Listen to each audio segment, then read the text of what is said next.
Assalamualaikum warahmatullahi wabarakatuh. Perkenalkan, nama saya Sartika, NIM G02225115, Program Studi Aquaculture B Angkatan 2022. Baik, di sini saya akan menjelaskan materi tentang hak asasi manusia atau HAM. Pengertian dan hakikat HAM.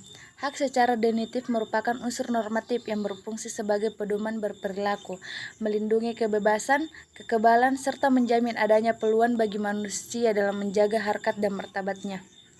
Unsur-unsur dalam hak: pemilik hak, ruang lingkup penerapan hak, dan pihak yang bersedia dalam penerapan hak.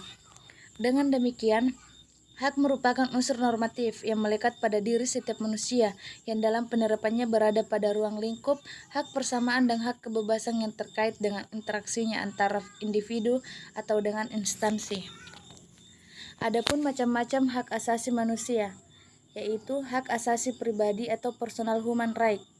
Hak ini merupakan hak yang berhubungan dengan kehidupan pribadi setiap orang. Contohnya, dari personal human right ini adalah kebebasan untuk menyampaikan pendapat, kebebasan untuk bepergian, bergerak, berpindah ke berbagai tempat, dan lain sebagainya. Hak asasi politik atau politik right. Ini merupakan hak asasi dalam kehidupan politik seseorang. Contohnya, hak dipilih dan memilih, hak dalam keikutsertaan kegiatan pemerintah, hak dalam membuat petisi, dan sebagainya. Hak asasi ekonomi atau property right. Hak ini menyangkut hak individu dalam hal perekonomian. Contohnya, kebebasan dalam hal jual beli, perjanjian kontrak, dan penyelenggaraan sewa-menyewa. Hak asasi peradilan.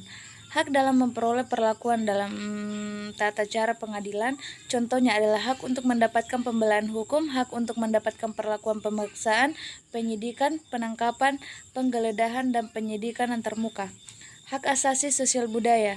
Hak terkait dalam kehidupan masyarakat, contohnya adalah hak untuk menentukan, memilih, dan melakukan pendidikan. Hak untuk pengajaran untuk mendapat budaya sesuai dengan bakat dan minat. Yang terakhir, hak asasi hukum. Hak untuk mendapatkan kependudukan yang sama dalam hal hukum dan pemerintahan. Contohnya adalah mendapatkan perlakuan yang sama dalam bidang hukum dan pemerintahan, menjadi pegawai sipil, perlindungan, dan pelayanan hukum. Adapun 4 ciri-ciri hak asasi manusia adalah: yang pertama, HAM tidak diberikan kepada seseorang, melainkan merupakan hak semua orang, baik itu hak sipil, politik, ekonomi, sosial, dan hak budaya. Yang kedua, hak tidak dapat dicabut, dihilangkan, atau diserahkan. Yang ketiga, HAM bersifat hakiki, yaitu hak yang sudah ada sejak manusia dalam kandungan.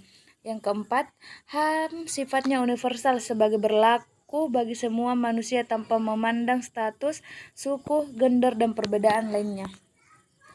Adapun 4 generasi pemikiran HAM, yaitu pengertian HAM hanya berpusat pada bidang hukum dan politik.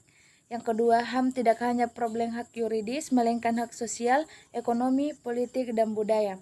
Yang ketiga, keadilan dan pemenuhan HAM haruslah dimulai sejak dimulainya pembangunan, bukan setelah pembangunan selesai. Dipelosori oleh negara di kawasan Asia 1983 yang mengkritik peranan negara yang dominan dalam tiap proses pembangunan dan menimbulkan dampak negatif terabaikannya kesejahteraan sosial. Nilai-nilai HAM, partikular dan universal. Teori realistik atau realistik teori. Fakta adanya egoisme manusia. Teori relativitas kultural bahwa nilai moral dan budaya bersifat partikular. Teori radikal universalisme atau radikal universalisme bahwa HAM itu universal dan tidak bisa dimodifikasi untuk menyesuaikan adanya perbedaan budaya dan sejarah satu negara. Terima kasih. Wassalamualaikum warahmatullahi wabarakatuh.